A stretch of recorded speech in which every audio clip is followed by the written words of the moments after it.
don't what, Bambos? Stay up at night getting spiked. Between you and Ronnie, and you're lecturing me on how I'm supposed to live. It's really rough. I know, right? Yeah, I got lectured. I went downstairs after yesterday's podcast.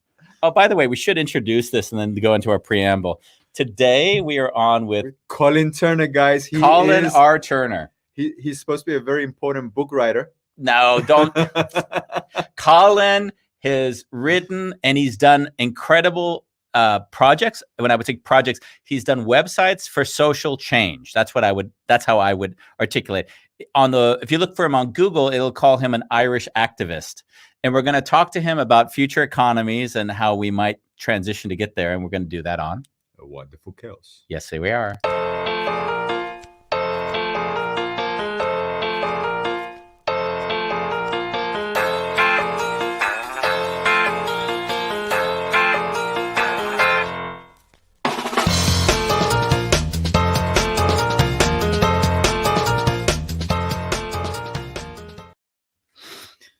Yes. So I went downstairs yesterday after the show. Here we go. And Ronnie looks at me and says, Andy, are you open to feedback? And did you say fuck you in your judgment? I said, when anyone starts with that, I'm like, oh no, what's it? And she says, the way you sit in the chair, you're slouching. Yeah. And you look like you're not like, you're way too comfortable. So now I've got a pillow behind the small of my back. I'm just going to pinch you if I see you now slouching. I'm sitting up as if I'm actually very active in this process. Yesterday, I was very casual in the chair, just really enjoying myself. I thought, why can't I just relax and enjoy? Why do I have to act like I'm very active on this thing, you know? Well, you're talking to activists. Yes, in that case. So today we have one special viewer out there. I know there's others watching, but there's one special viewer, and that is Bolalong, who joins us every single episode. If you haven't watched an episode, then you haven't seen Bolalong. He's missed one, but he apologized for it. Yeah. And Bolalong, I don't know, 3 or 4 months ago says, you got to have Colin on the show. You got to have Colin on the show. And then he sent me links to websites that Colin had created. And I love the sites. One was called Sharebay. And what it is, it's where it says enjoy free goods and services and share free goods and services. So it's basically just doing the obvious, right? Like if we lived in a world where we were just fully present with our strengths and said, hey, let's just reciprocate. I'll offer you my services, you'll offer mine, and so on, then that would be a world we'd all want to live in. But we don't live in that world. We live in a transactional world. So he created a website, which you can go there right now, Sharebay, and you'll see how easy it is to offer your services online and to support or to take up the services of others online today. Nice. So that's Sharebay. And then he has Honorpay, which may seem a bit weird, and yet it makes all the sense in the world. And when Bolalong, who we mentioned just a second ago, when he watches this show, he's been appreciative. And how do you show appreciation today? There's a lot of different ways to show appreciation, but one of those ways is to honor somebody on the internet, to show that you've appreciated what they've done or what they've given you or how they've supported you. Yeah. So the currency on Honorpay is honor. So you simply go to Honorpay, you find a person that you want to honor, you type in their name. If they haven't already been honored, then you add them to the system, and then people then get to share their testimonials of what this person's meant to them and how they want to honor them. So you build up honor. So are you there? Yeah, I'm there. You can go there and honor me as well. I'm going to go there and honor you. And I thought that was really sweet, because at the first thing you think, oh, this seems a bit crazy. But then I was utterly touched, because I thought, wow, if there's a place which is not my website, not a place where I'm control of it, so I can say who says what and how, but an independent place where people can state what they feel about me, I thought that was really cool. So that's what I really appreciate. And if you look at it, it makes all the sense in the world, because what's our greatest currency? Our greatest currency is the testimonials of others. And what do? We basically curate those testimonials today. So like we say, hey, can you write a few nice words for me? Well, how is it when people get to write those words independently because they feel compelled to do so? Wow. So that was really cool with Honorpay. But independently of that, he is an activist. And He's written 3 books, and all of his books, I mean, I just gave you the titles. The Open Economy, How Everything You Know is Going to Change. It's a real uplifting book about the future and joy and happiness of continuing what we've always done. F Day, the second dawn of man. I don't know what F stands for, but if it was... I'm assuming it's fuck. with an ED. We'll ask and then we have the last one, Shooting the Monkey, Andy, which is also that. I really don't like the light on your forehead. Really? You look like you've been photoshopped, like all the wrinkles are away.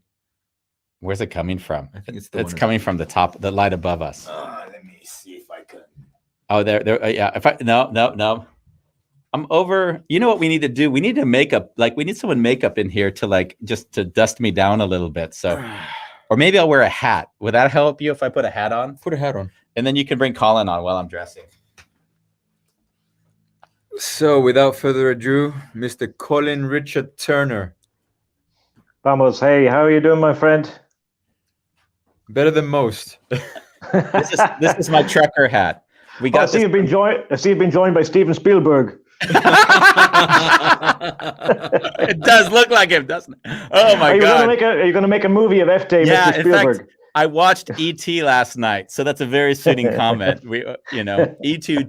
we're working on. I'm watching Peter Sellers' movie tomorrow. Oh, nice. Bowl along, you're there, Guys. Please. Yes, nice to see you. Oh, Yeah, listen, you have to do a show for Ball Along someday, okay? Because he's holding the whole thing together, guys. Yes, well, we have. He's been on the show. We've done a show with Bowl cool. Along already. Yeah.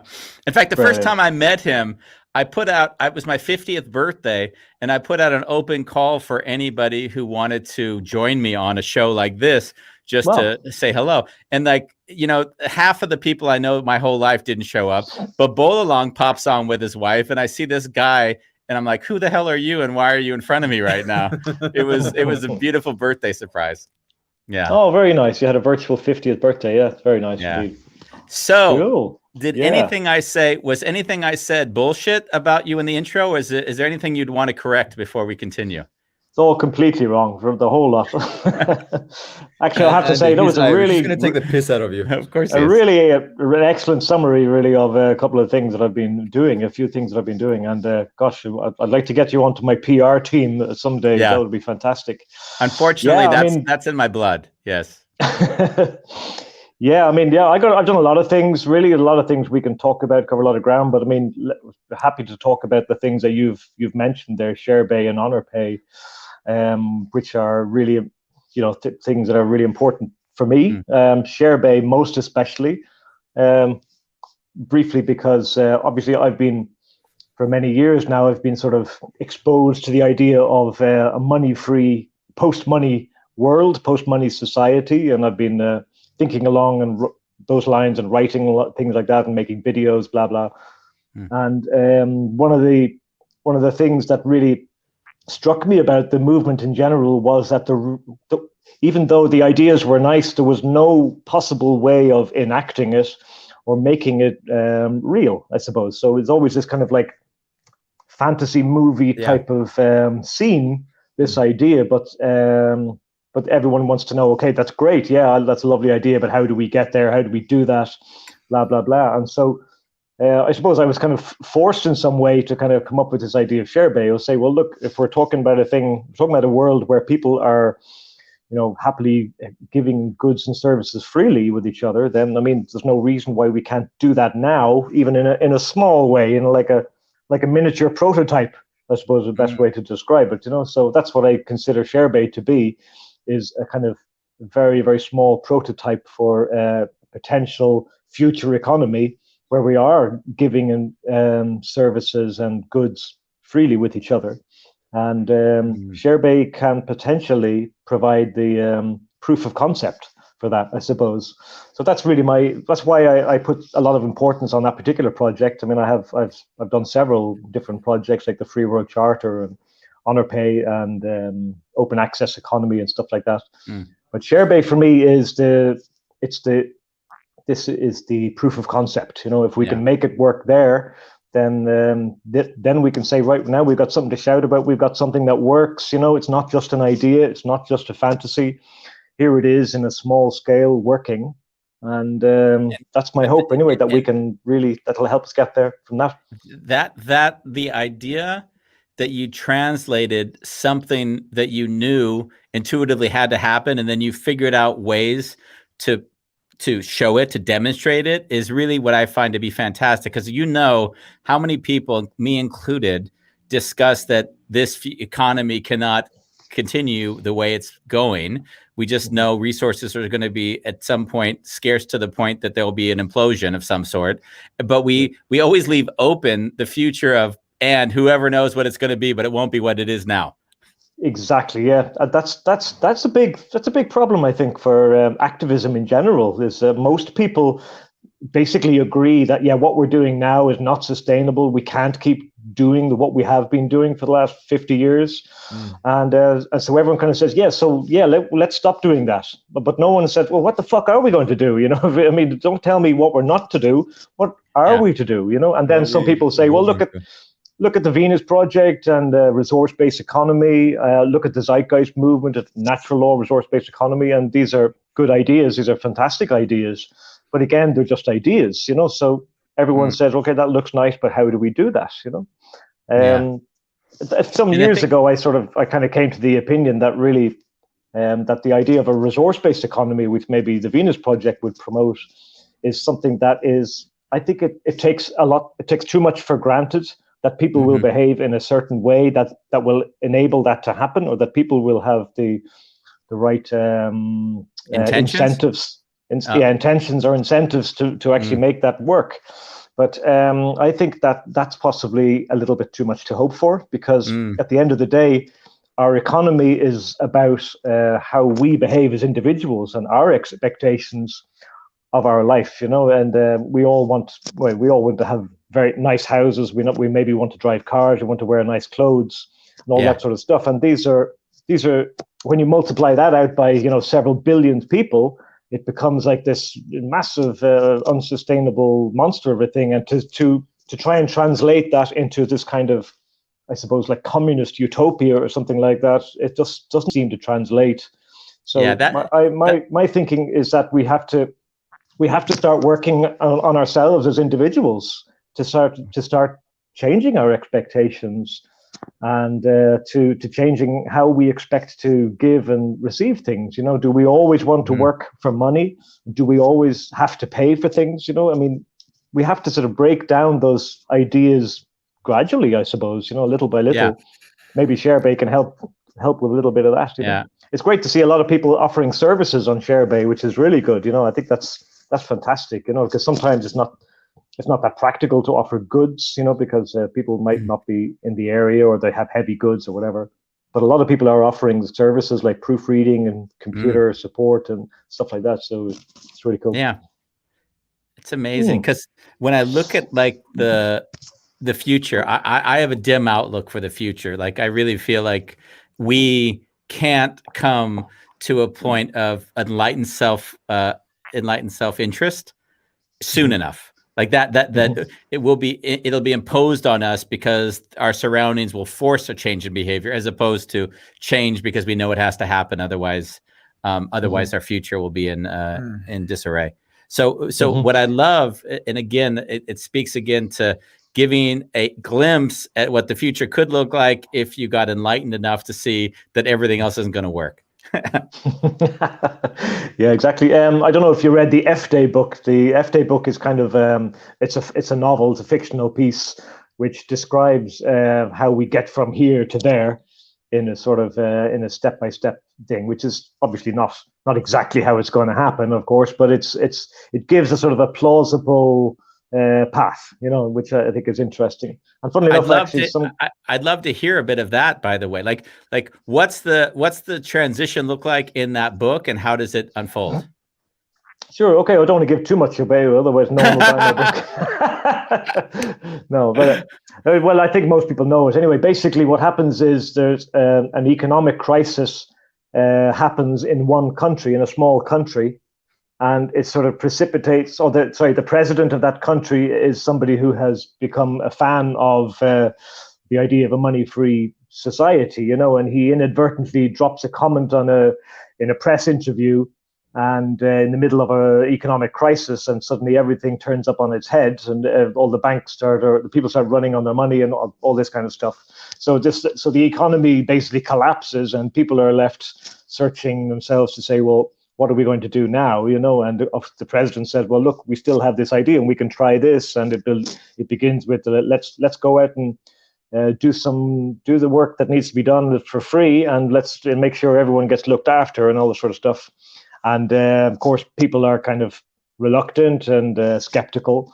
But then one guy, sort of a hero guy, sort of steps up, and he's working in the local electricity plant, and he says, "Okay, well, I'll go to work Monday morning, and I'm happy to keep working and for free and that sort of stuff." And other people join in and that sort of stuff, So, and then of course it spreads from one country to another, So that's kind of how it unfolds. But it's a kind of a thought experiment of such, and it was kind of an interesting experiment for me as well, just to try and flesh out the concept.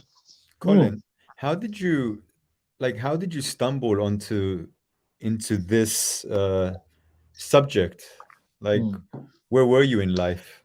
Yeah, that's interesting. I had a business for about 15 years. I was in the CD and DVD duplication business, something that kind of you wouldn't even hear of now.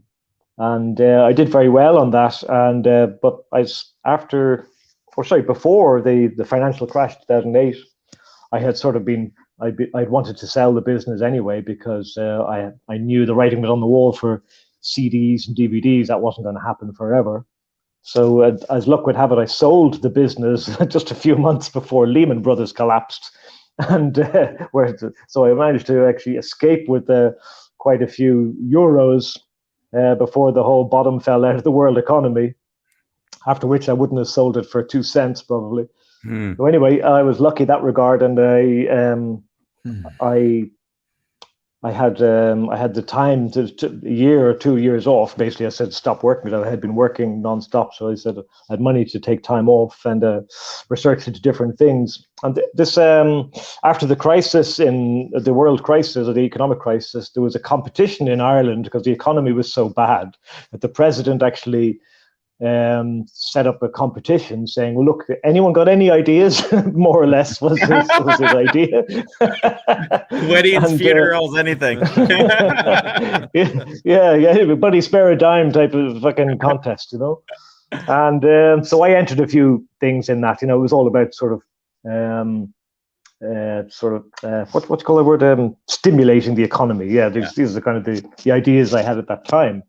And somebody, I think must have been from the Venus Project, actually also entered that competition and said, well, let's have a resource-based economy in Ireland, and they were doing pretty well, because obviously the TVP guys were clicking on this thing, and they were later disqualified actually for gaming the system. Oh yeah. But of course it was good, because a lot of people read about it, and it was my first time reading about the Venus Project and the resource-based economy. So it was very interesting. I thought that idea was very attractive. And I got around to, I wrote something called the Free World Charter, then about a year or so later, which was like defining sort of 10 basic commandments, I suppose, for that kind of world, how it would operate. Mm-hmm. And but from there, I've been blogging and talking over and back about it for basically years. But in the last few years, my patience has worn thin with just constantly talking and pontificating, and I wanted to actually do something that works. And Sharebay is working, and it's really, really tiny on a global scale. It's absolutely minute, but it's working. And it's like, I don't know, I think a 0.001% proof of something working is still better than 0% of just a fancy idea. So I'm very proud of that it is actually is making a difference in a very small way.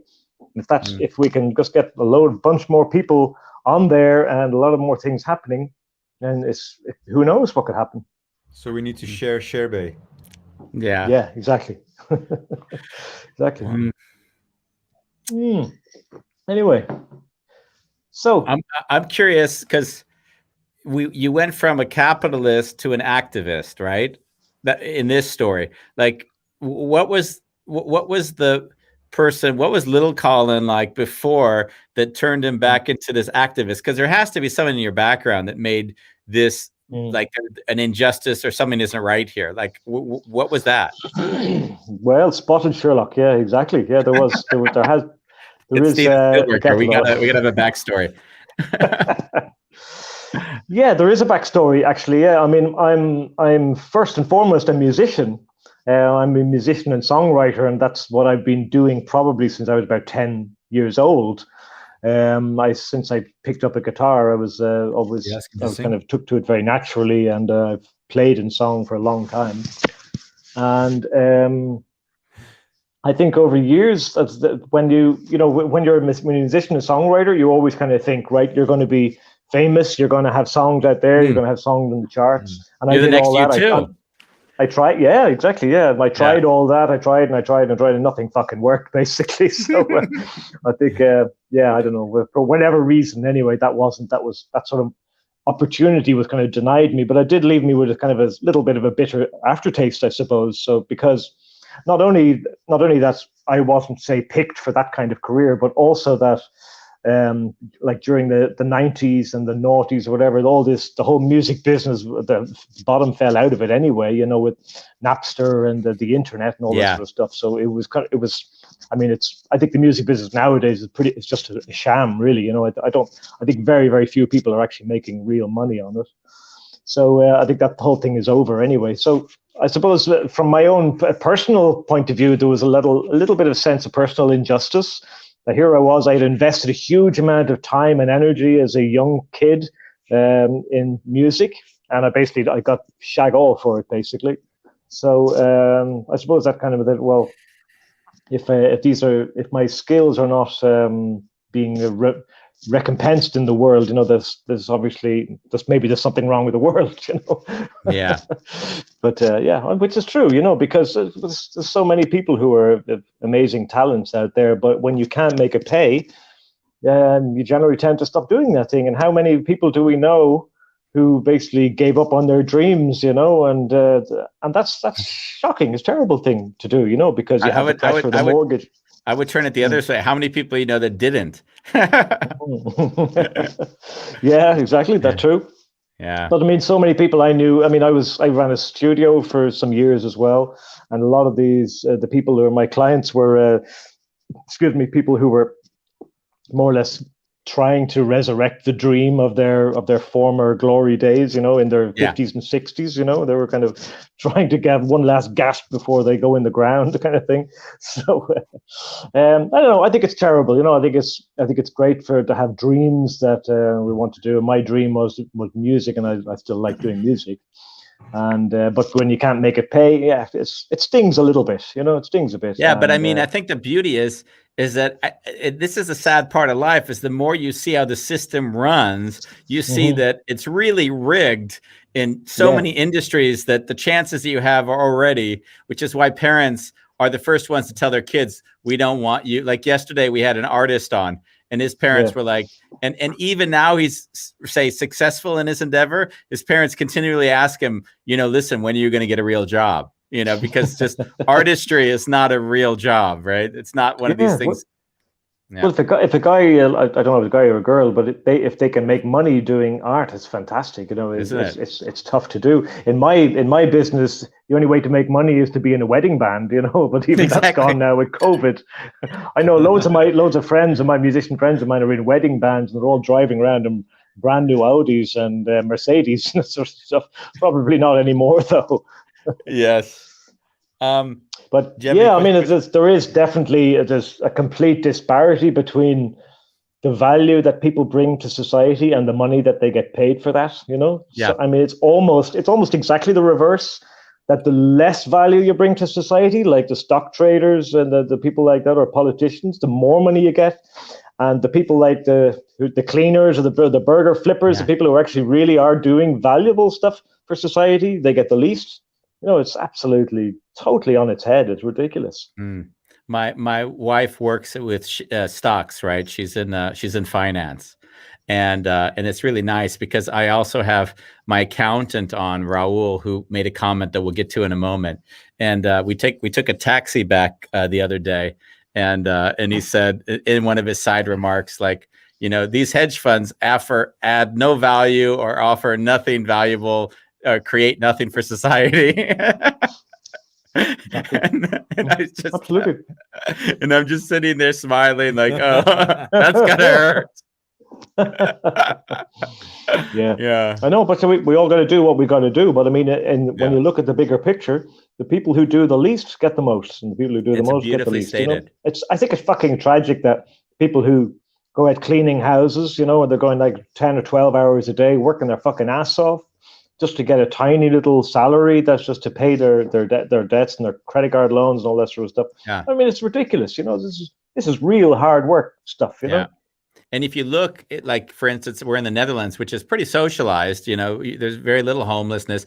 But if you're like looking at it, like if you're an entrepreneur here and you break a leg, like there's nothing to stop. There's nothing holding you from going into poverty here. I mean, they'll have some services and stuff. So in a weird way, you go into the beast, you go into this machine, which is just churning out, and then they give you everything you want and need to make sure you get your health, and if you get fired, you get your social and whatever the things are. But yeah. So it's I've been fascinated by the idea that, like, you probably given obviously a lot more thought to this than I have, but I've often thought that the change would have to happen with a big calamity of sorts. Like, I couldn't see anything other than a calamity either on an environmental scale or a nuclear war, which is created because of scarcity of resources or scarcity of water, and then people needing to go to war to fight to try to, like, COVID could start that. But what is your thought on that? What's your idea of, like, how would the shift happen? Yeah. I would tend generally not to agree with that. I think a big calamity now of any sort will, with the wonderful chaos that will come after, I think it will still eventually coalesce back into more or less what we have now, because that's what people expect, that's what people are used to. So, for example, if all the supermarkets close, for example, without further notice, and all the banks close, people are going to be going to be looking for leadership. They're going to be looking for somebody to sort the problems out, and eventually that pressure for people to sort things out will eventually lead more or less back to the same thing we have, I suppose. And a lot of our problems, I think, are this kind of this over-reliance on leadership, over-reliance on basically other people to solve our problems for us. And I think that's one of the underlying problems of having this type of economy now, is that it makes us very, very over-reliant on people. And we have to learn to become self-reliant, to become more autonomous, and to learn how to fix our problems for us. And even, I mean, consumerism really is what started in like the 40s and 50s, has really it's created a culture where we just expect things to be done for us, or maybe we have to pay for it or whatever, but things come to us. We don't really have to make them happen or worry even how those things happen. We don't even have to worry about how a car is made or how the stuff gets in the supermarket. We don't even want to think about that. So we sort of abdicated even thinking on effort on those things. And I think the same thing applies with government structures. And now is that we outsource our thinking to government. When shit hits the fan, we say, "Oh, it's fucking government's fault." They made this happen. They helped make this happen. But we never take responsibility for things ourselves, or we never look to thinking about, well, how do we solve this ourselves? And how can we do this ourselves? So I think that maybe our mindset is not right yet to survive that kind of a calamity like that, and not go into a different type of scenario. Could be wrong, of course, but no. But what you say is really a strong point, and I've thought about it a lot. Is the system? It's like, Einstein. I say a quote a lot, and I don't even know if it's right, because he's been attributed so many things that weren't his to begin with. But a problem can't be solved in the context in which it's been created. So if you think about it, when the problem happens, whatever it is, and then we go back to the source who wasn't able to solve it to begin with, that's the context, which is the problem. And I think the hardest thing, I basically decided at a very early age that I wasn't going to vote. I was in the U.S.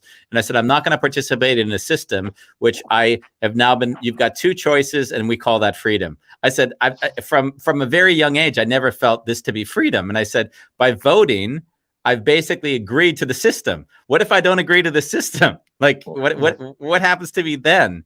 And in a way, what you're saying is that what does a system look like that isn't something we've already lived the last 100 some odd years, right? Yeah, exactly. Yeah.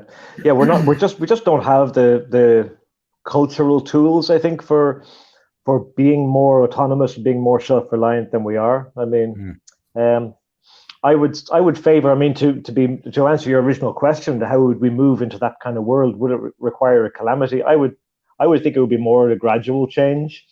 Gradual shifting from one. I mean, and I see that happening now. I see that we're already very slowly graduating towards that. I think, a lot more people are becoming eco-aware.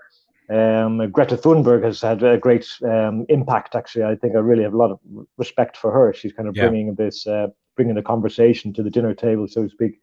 And I think it's with the eco-awareness, and obviously, as you said earlier, with this underlying feeling that this can't go on, that what we're doing is just not sustainable, then obviously people are hunting out solutions, and there's lots of solutions out there as well, not just the sort of stuff that I'm proposing, but like there's another crowd proposing a thing called a well-being economy, which is also a good idea. It's not a money-free economy, but it's still a good idea.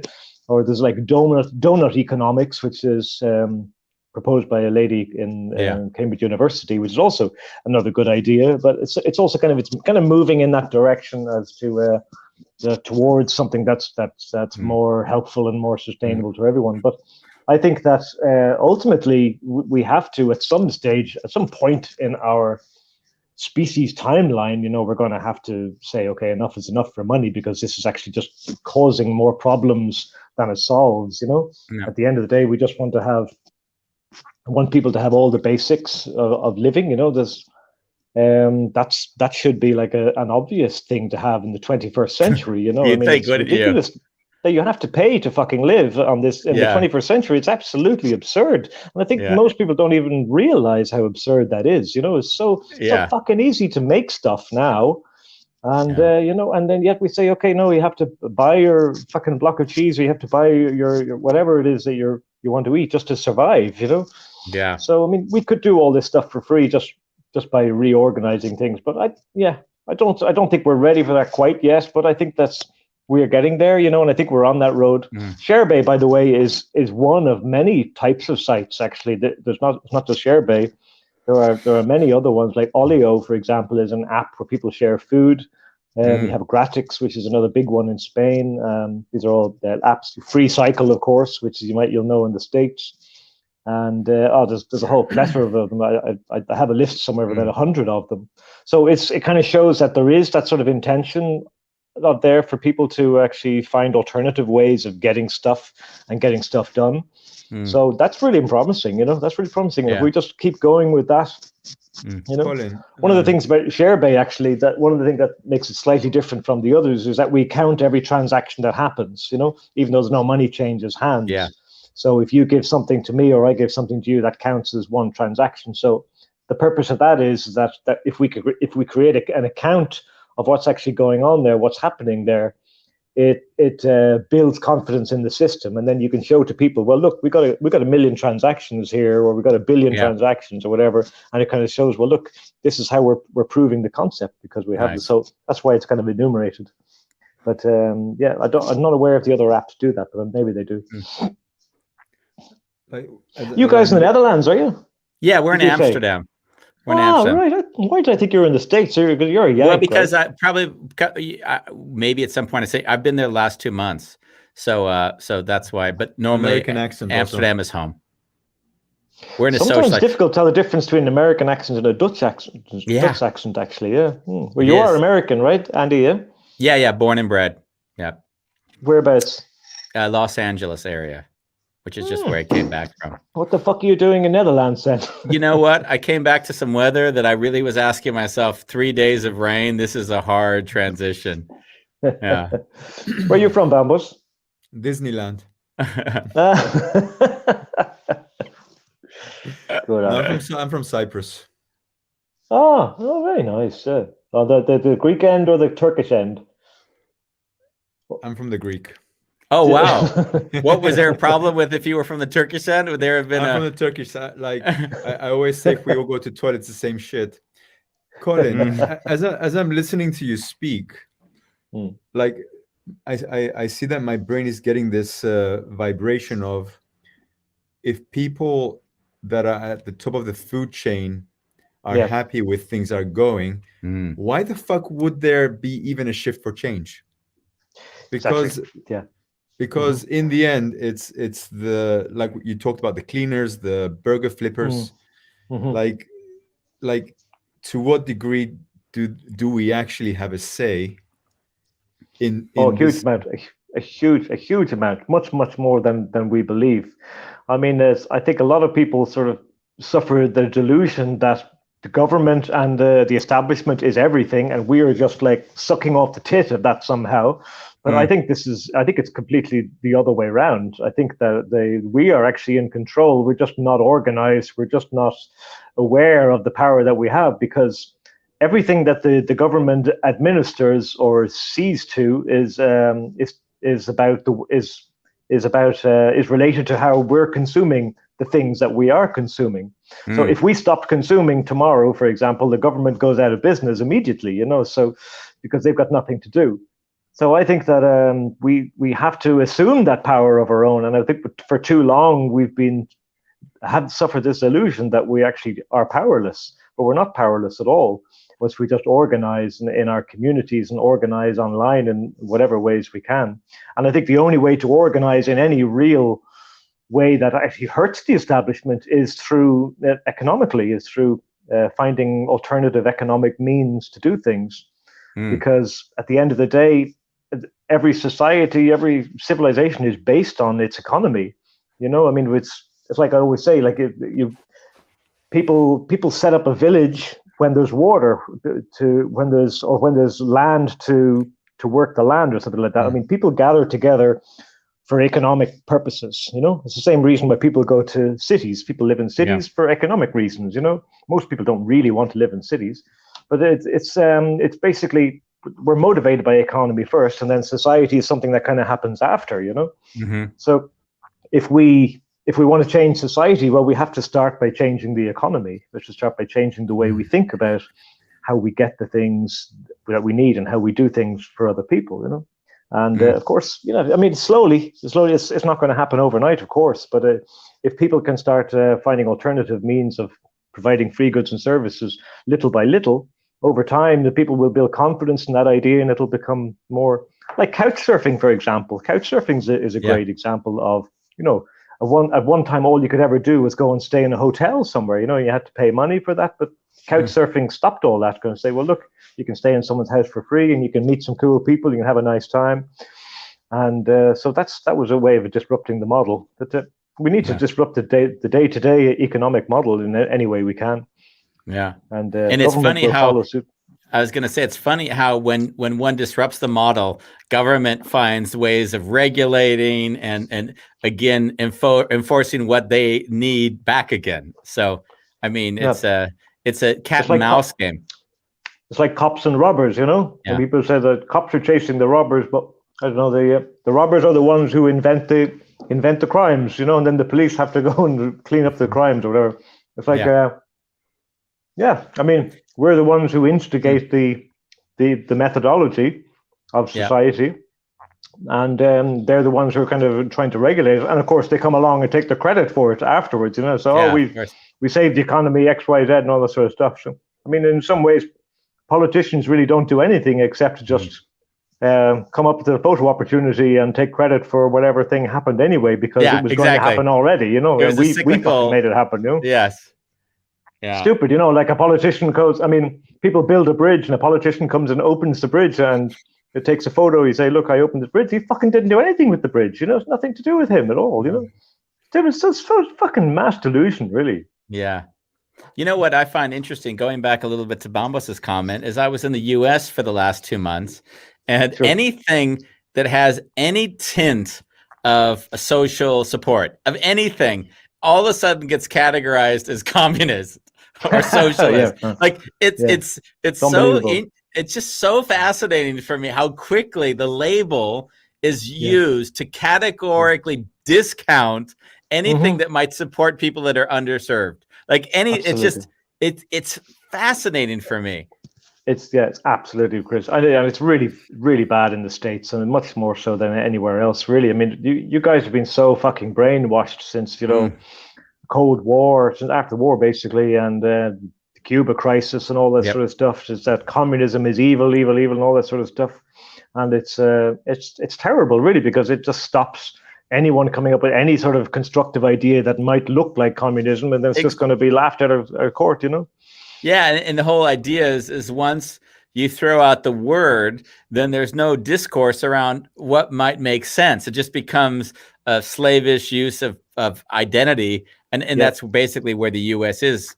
A lot of places are, but the U.S., this identity politics. If I identify you as a communist or a socialist or a conservative, then all of a sudden I can discount everything you say. So it's really a sick environment, actually. Yeah, absolutely. I mean, of course, we have this huge problem with symbology in every way, I suppose, where people identify as X, and then you have people who are Y, and they hate the person who identifies with X. And this is kind of something that's a bit of a kind of a human vulnerability, I suppose. So, I mean, you could say the same with Democrats and Republicans, really. I mean, they're not a huge lot of difference really between them. And yes, if you're a Democrat, you must hate the Republicans. If you're a Republican, you must hate the Democrat. And it's all just a fucking waste of energy, really. It is, totally. And all the while, all the things that are important go ignored and nothing happens. I remember reading once recently that I think that every bill that passes through Congress is like usually about 600 or 700 pages or something like that. Is that correct? So if you want to, massive. If you want to pass a bill for something, all the senators, they lump in all their little pet local projects in it, and it becomes this completely untenable document.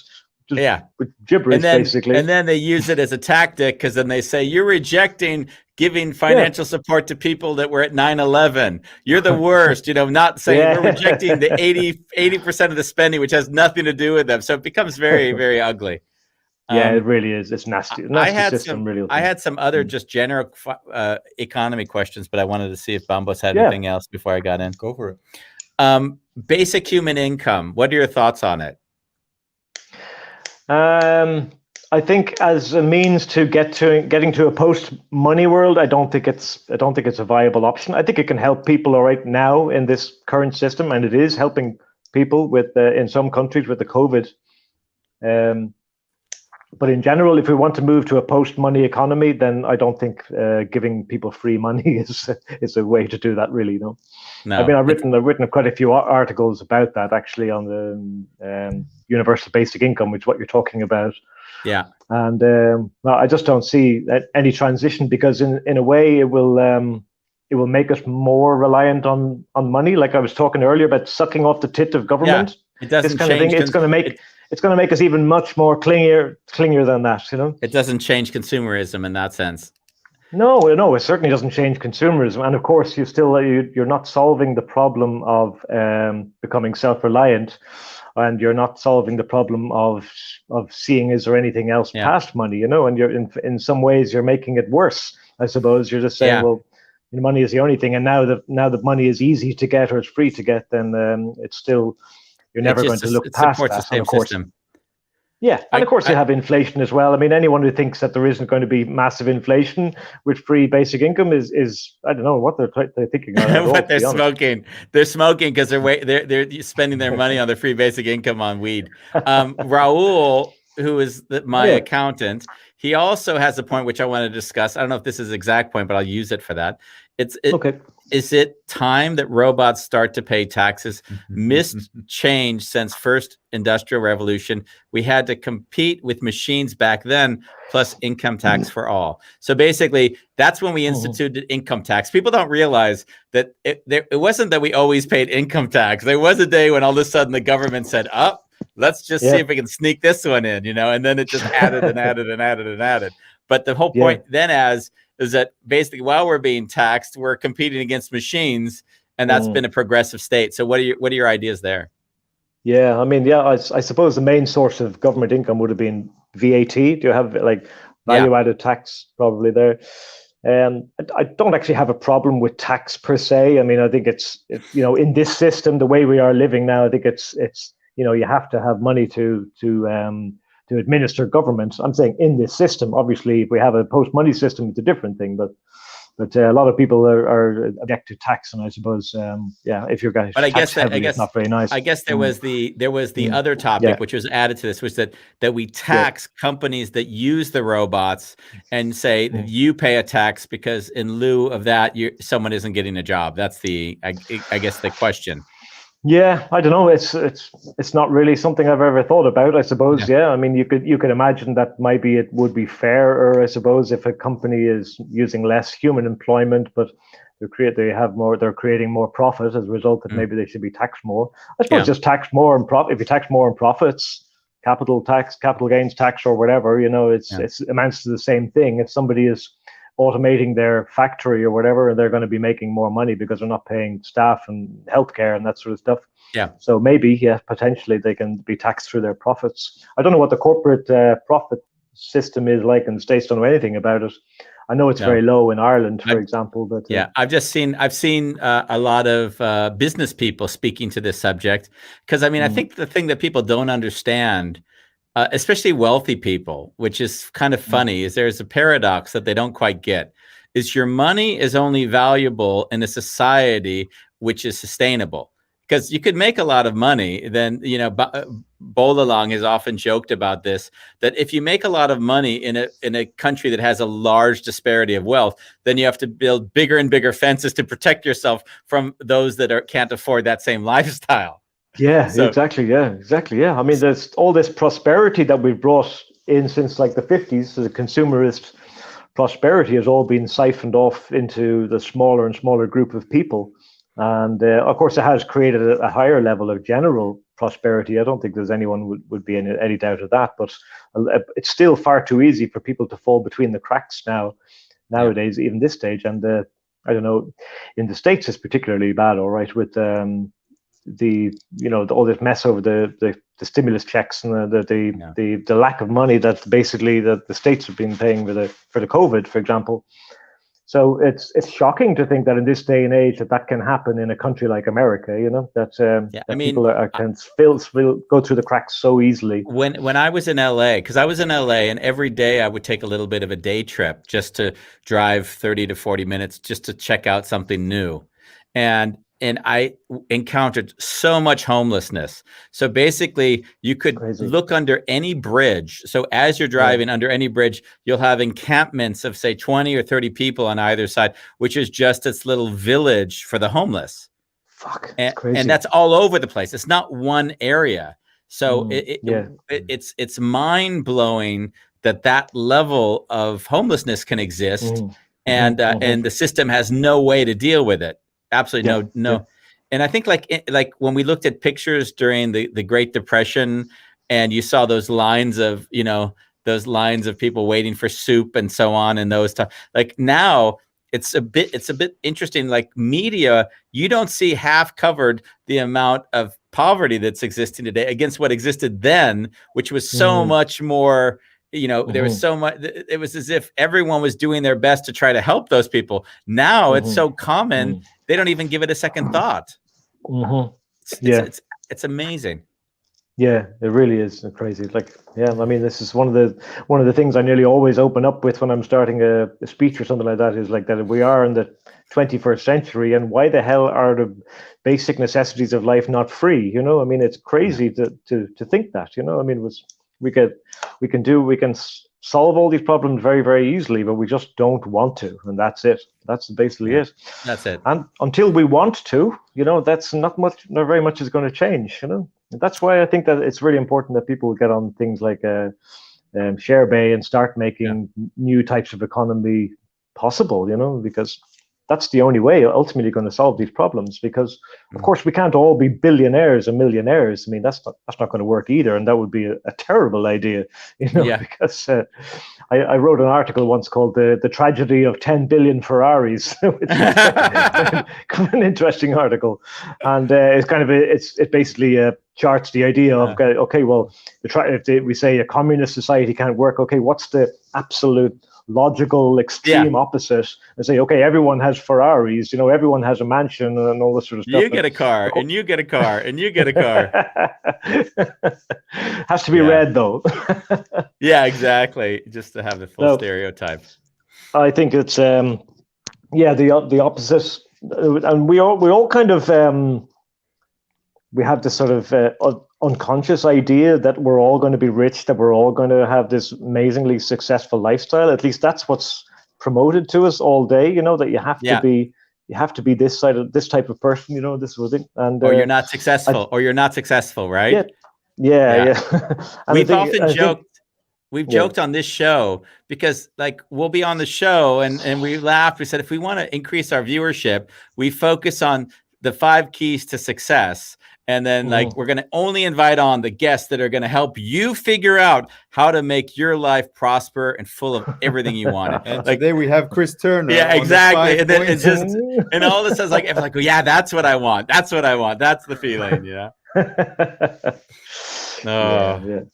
What's going on? You have 3 books under your hood, right? Behind you. Only two. I saw this one that said the monkey one that was on that Bolalong said. Not I. No, that must have been an imposter. Oh, wow. Then there's another Colin Turner that's written that book, by the way. There is another author called Colin Turner, without the R. That's why I had to put the R in, and he's like a business author. He writes about management success and bullshit like that, So that was the monkey one. My apologies to you. Shooting the Monkey is not written by Colin Turner. It's written by Colin R. Turner. It's written by Colin Turner. Should we bring the other Turner on? Yeah, we'll find him and we'll bring him on. Just bring you some management success tips. That's what you want. Yeah, that would be a good increase in our viewership. But you have 2 books behind you, 2 and a few other projects. So where do you go from here? So what's your next thing that kind of keeps you active and excited? Well, I've actually just started a new video series on YouTube called Verse of Ice, which is a very to cut a long story short, it's a general video channel. I'm not really solely talking about post money or the future economy. I'm not really talking about that only. I'm talking about lots of different topics, because I have other interests in sort of human behavior generally and that sort of stuff. So I'm currently doing a video at the moment about criticism, for example, about how to advice on how to give good criticism to people, because I think it's something that people often don't do very well, and they end up insulting people, which is not always helpful. I know it so well. How did you think my wife did? How did you think my wife did before the last show? What did you think when I shared that story before you came on? Are you open to some feedback? Are you open to some feedback? That's like I'm gonna fucking smack you in the mouth now. Exactly. It's like starting off saying, "But please don't take this the wrong way." But. Yeah, exactly. Please don't take this the wrong way. We could come up with the 5 statement. In fact, what we should, if you're up for it, we can book another show and then have it on criticism, because I'd love to do a whole show on that as well. If you're keen on it. Yeah. Absolutely. That's a great subject. Are you going to survive after this show? When he goes downstairs to his wife? Yeah, she's not listening. Oh, that's terrible. She doesn't even listen to the show. My goodness. No, she hasn't read one of my books either. Like, she really she just does not care at all. She's in finance, right? She's got a whole different idea of what's important. Yeah. I have to also plug the videos. It's funny because I really enjoyed one of the videos and I can't remember what it was. There was basically what I really appreciated in it. I know the generality was that you said the 10 things that, and then you did it in a way that was very crisp and precise. So I watched the whole video, which I often don't because I'm bored in the middle. And it was just really good. Do you even remember what the title was of that video? It's called the 10 the 10 most shocking things in society that we take for granted. Yes. Actually, that's not correct. It's the 10 shocking facts about society that we consider perfectly normal. Yeah, that's it. Yeah. That's actually just only a couple of weeks old, actually, that video. And that's kind of like, again, it's on this kind of general theme, although I did sort of finger money a little in that one, but it's kind of trying to set up a general theme for a general audience, I suppose, and trying to pose questions that maybe aren't things that aren't questioned enough. So I have a whole plethora of videos to get through. Last week's one I did was about social media. I'm just trying to do one a week at the moment. One was about social media and how it's polarizing society, that the left is going more left and the right is going more right, and then it's ridiculous carry on. And the reason for that, I was saying in the video, is that because most people on social media who are politically motivated, they just post their political opinion without any context or without any explanation as to why they believe or agree with such a thing. And so what happens is you just have like one opinion, aspiring opinions on these threads, you know, and I mean, it's like, the flat earth is a great example of that, you know, like I believe the world is flat and no, the world is this or whatever, you know, and it's just these sparring opinions which actually have nothing to do with the people that are actually giving those opinions. And that's what I think is. And I think the beauty is if you engage any more deeply, if you say, hey, what would you say? You'd say, can you help me understand what made that you came to this conclusion? Like that would be seen as an act of aggression, because now it's like, what? Well, it's not obvious, you know, like you'll be blocked. There's no research. There's not even the space for the dialogue, and once you've gone to the opinion, it's like either you believe me or you're an asshole. Yep. It's just one or the other.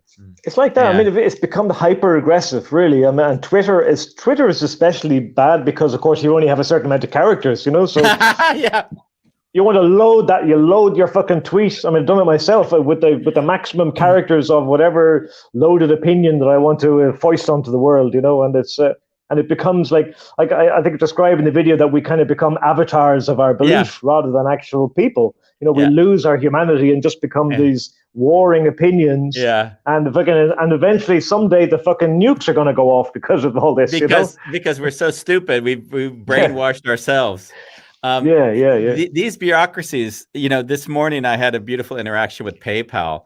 I bought something that turned out to be fraudulent.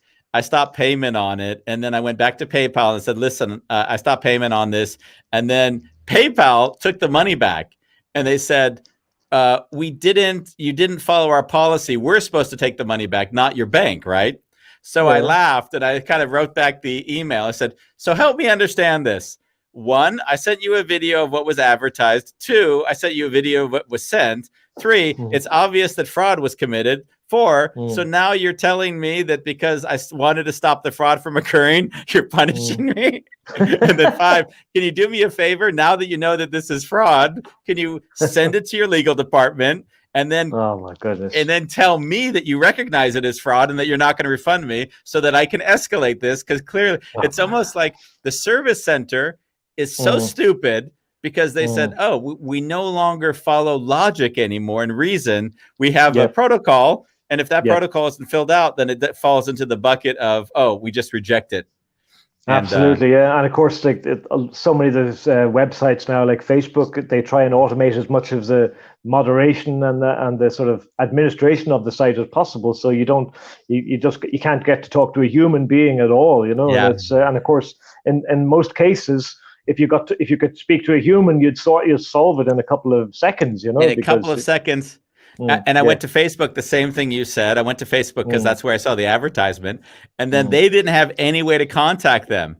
So then what do? You have to do the most absurd thing. You go to the email address to then have to make it more like I am now naming a fraud on your account. I need you to recognize that you are enabling fraud on your account. Here are the videos. And then, I mean, it's like, why do I have to go to this extreme to make it so that you take responsibility? But if they're making money, because you know, the people that are frauding are paying for a lot of advertising. So they're making a lot of money on the back end. So they don't have a big incentive to try to nip this in the butt. Awful situation. I mean, in general, most big companies now, even, you know, the ones, if you have a problem with your telephone company or something like that, you won't you can't get to speak to a human being. No. You get to talking to a talking robot or whatever, and you're left listening to hold the music.